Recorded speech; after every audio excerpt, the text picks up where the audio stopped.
So yun po, ngayon po ipag-pray natin ang lugar sa Mindanao, mga kabayan.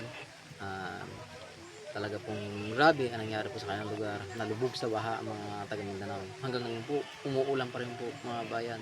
Nakakaawa na po ang kailang kalagayan. Ang dami na pong patay mga kabayan.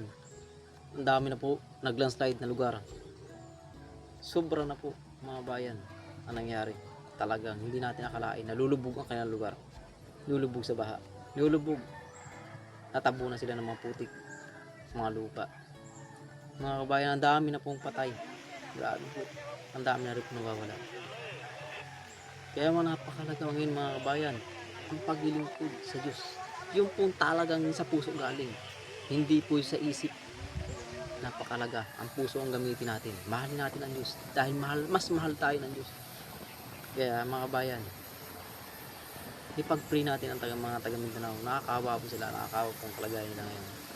Na sana manumbalik sila sa Panginoon Jesus. Sana kilalanin din nila si Jesus bilang isang Diyos. Dahil po yung babalang yan ay hindi po ito normal.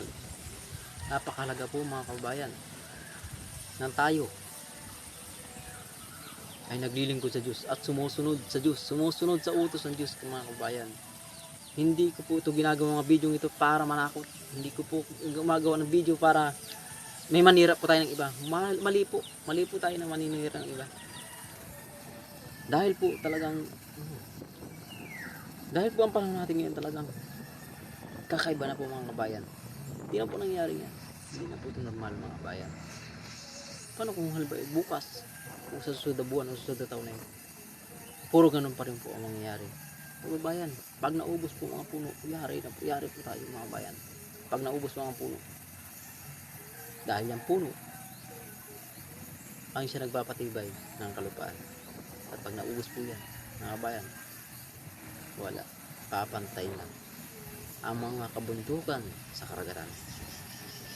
Kaya makiusap po sa inyong lahat, kayatin niyo na po ang inyong pamilya. Iligtas niyo po ang kaluluwa ng inyong pamilya, maging sa kapatid. Mga kababayan, maglingkod na po kayo sa Diyos. Napakalaga po ang paglilingkod sa Diyos. Napakalaga po ang sumunod tayo sa utos ng Diyos. Huwag po kayo maniwala sa mga nagsasabi na hindi totoo yan, nagkataon lang. Huwag po kayo maniniwala.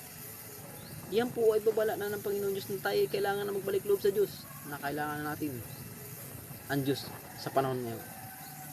Hindi na ito biro mga kabayan. Sa mga nagsasabi po dyan na si Jesus ay hindi totoo at isang propeta, mali po. Isa po sa Diyos. Isa po siyang Diyos na nagkatawang tao. Tayo iniligtas sa kanyang dugo para lang tayo ay maligtas at hindi mawala sa ito ng kabayan. Sana po mga kabayan, pag-pray po natin ang lugar sa Mindanao. Talaga napakalaga po.